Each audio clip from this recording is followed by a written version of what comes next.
Today is Charlie Kirk's birthday, and I want to say something personally about Charlie Kirk.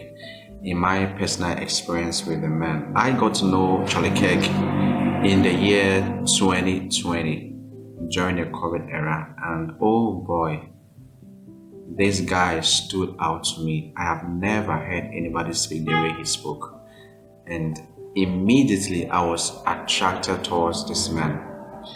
And over the few years, if I am to list my top 10 favorite people in the US, Charlie Kirk was either number two or number three. My first one is obvious, that is Donald Trump. My second is either Charlie Kirk or Frank Turek. Then we have the late Ravi Zacharias and then the others. So Charlie Kirk was one person that was very dear to me, even though I never met him personally, but he was one of those young guys that stood for what is burning in my heart, and that is his faith in the Lord Jesus Christ.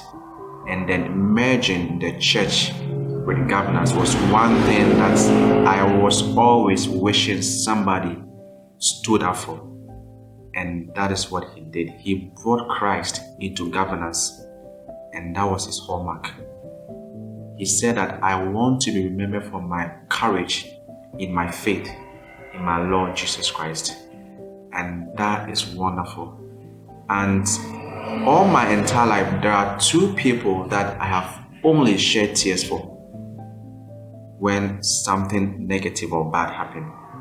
The first one was my grandpa. I remember a few years ago, when my grandpa fell ill and I went to see him and he was in his room. The moment I laid my eyes on him, tears started flowing from my eyes. Now, mind you, I'm not the type who cries, okay? Even when somebody dies, I'll feel sorry, I'll feel sad, but you never see tears flowing to my eyes. But this one time that I felt broken when I saw my grandpa in that condition, a man full of strength, all of a sudden, couldn't get up from his bed. He has lost a lot of weight, and that was when tears started flowing through my eyes or from my eyes. And that was my first time ever in my life that I will cry over a tragedy or something negative. And the second obviously was Charlie Kirk. When Charlie Kirk died on that very day, I remember I had bought some snacks, and then I turned on Fox News and I saw the news that he couldn't make it after they rushed him to the hospital. In fact, he died right on the spot when he was shot in the neck. And for 3 hours, I had some fruits and some nuts in front of me. For 3 hours, I couldn't touch any of them. I was so glued to Fox News, watching what is happening, and I slept around 3:45 a.m. Can you imagine? From 9 a.m. to 3:45 a.m., I was glued to my television on Fox News. And I was just thinking, why God, why God, why God? I couldn't fathom that this good man, this faithful man, had been assassinated. I felt broken. And at that time, I didn't cry, I didn't shed any tears. The next day, when they brought the casket out, and Erica, the wife, was coming down from the Air Force Two, that is the Vice President Air Force or plane, that was when I couldn't control myself. Tears started flowing from my eyes. This was a man of faith. This is an epitome of what I call a good man, a good man, a good man, a man who stood for what was right, who dared to go to places that none of us would dare want to go to, and that is a colleges where I would say demonic and leftist activities are birthed right there. This man dared went there to engage on dialogue, to bring many people, and it did, and it was so effective that young people, both men and women, were now realizing the truth and coming to the right things of life and accepting the Lord Jesus Christ. And he was killed for that. And that was really broke my heart, because I couldn't fathom why God would allow that to happen to Charlie Kirk. He spared Donald Trump last year. But why? But I now understand why it happened to Charlie Kirk, of course. But I'm not going to go into that part of that discussion. And he's a man, like I say, he's like either my top 2 or 3 when it comes to my top 10 favorite people in the US. Okay, so it really hit me hard when he was killed on the college campus. And there's a lot that has been said about him, and then he says this and that. That is absolutely nonsense. Now, there was one time I didn't agree with Charlie Kirk. It was on gun violence and gun ownership. United States, I've always said that, and I'm going to continue saying that the most unsafe place on earth is the United States of America. I'm going to say that 100 times. I said that 2 years ago. I said that this year. I'm going to say that again because of gun violence.